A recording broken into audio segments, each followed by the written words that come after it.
There are better watches than Rolex, God knows, right? I mean, we've spent hours talking about them, from big manufacturers, small manufacturers, independents, conglomerate owned. There are many, many watches that are more complicated and impressive than a Day-Date or an Oyster Perpetual or even a Sky Dweller, which is a complicated Rolex.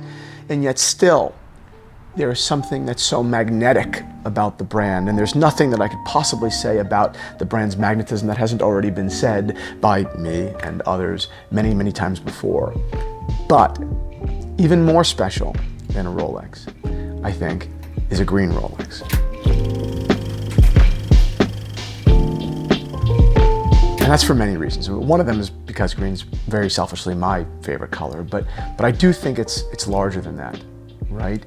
There haven't been too many. The lacquered dial Stellas of the 1970s, the Hulk, the John Mayer Daytona, my green Day-Date.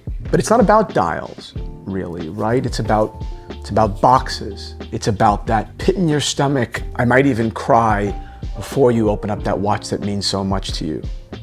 Right? That's the visual stimulus. That's the cue to well up. Even though I'm a vintage watch lover and I tell people all the time that you don't always need box and papers and condition matters over everything, still, there is an argument for that first Rolex having that full experience, having that iconic green, always textured, no matter the decade, in different ways, box. The construction, the flip, the richness of the color. I do wonder how much of a role Rolex has played in what green represents in our psyche, or completely vice versa. I think the two at this point are so connected that it would be impossible to separate them. But today's conversation isn't just my impersonal third-party analysis of the significance of green and its connection to Rolex and modern culture, and how the two of them in tandem have created really what our idea today of success looks like. Today's story is about me. A little bit for a change. Today's story is about why I feel a very different, special, warm way when I wear a green Rolex, more than any other watch that I own. So the story starts before I even knew watches, I think, were a thing. I think this story predates my even awareness that the time could be told in an overpriced manner. I was a little kid. I was getting ready to go to, I think it was like first grade or something like that. My mom was, getting my outfit ready for the day, as she always did, and still does sometimes if it's a nice occasion. And she laid out this green shirt and these pants. And I went over to my mom and I said, "Mom, I can't wear this shirt. I mean, I don't like green at all." And she looks at me and she goes, "Christian, what are you talking about? Green's your favorite color." And it was in that moment that I, one, immediately adopted that as a truth that I hold till today, very personally. But two, realized that it's just fine to lie to children because they're children and it's harmless and maybe even useful.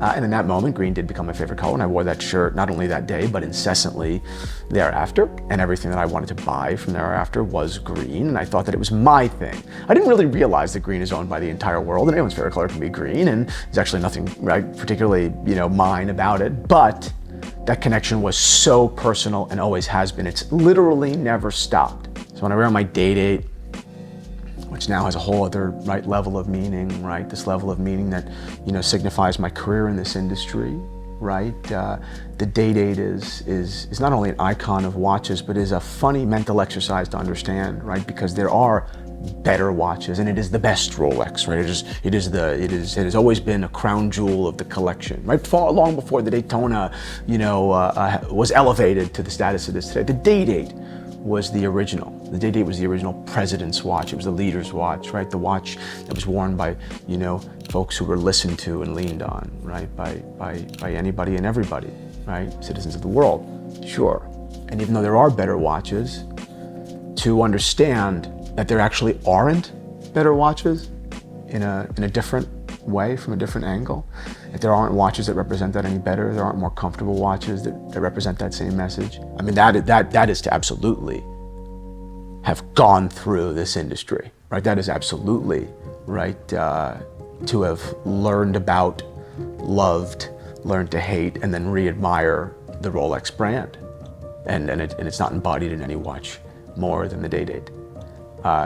This specific one, right? I remember this watch came out in like 2010 or 11 or 12 or something like that. And whatever year it was, I remember being in the city with my dad, either like on a, when he used to take me to work every once in a while, or maybe he was going to a jazz show, I don't recall.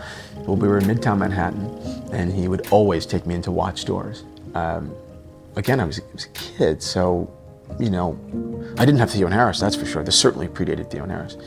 And he would take me into a watch store, and he would show me all these different watches. And my dad was not super literate in horology. He didn't know a lot about them, but he knew that they were special, and they were totems, and they were things that you would use to mark special occasions, and they were things that you bought when you made yourself proud. My dad, if anything, was always someone that wanted to make himself proud. I remember seeing this watch, and it came out in a collection of watches, collection of day dates, that I now understand were in many ways paying homage to day-date history, right? Going back into the 60s and 70s with the Stella dials and these colorful dials. I didn't know that then.